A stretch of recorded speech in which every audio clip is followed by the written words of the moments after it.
panciño de yogur con magré de artesanía alimentaria, mel de Galicia e pemento de Herbón.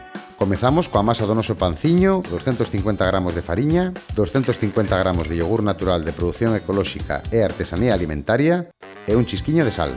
Mesturamos, amasamos e troceamos en 6 partes. Estiramos coa axuda das mans e, se é preciso, axudámonos dun rolo. Quentamos unha tixola e marcamos un par de minutos por cada lado a masa resultante. Unha vez dourada, bollamos con aceite, allo e perexil. Collemos o magré, poñemos a pel cara arriba e facemos uns cortes en forma de rombo. Poñemos a quentar unha tixola, colocamos a pel sobre a tixola sen nada de aceite e deixamos que vaya soltando a súa graxa.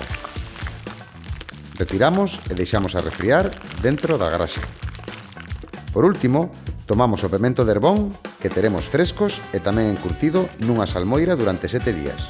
Empratamos co pan, co allo, aceite e perexil como base, colocamos por riba o magré de pato de artesanía alimentaria laminado, pemento de Herbón, tanto cru como encurtido, e rematamos cun pouco de mel de Galicia monofloral, para darlle ese toquiño doce.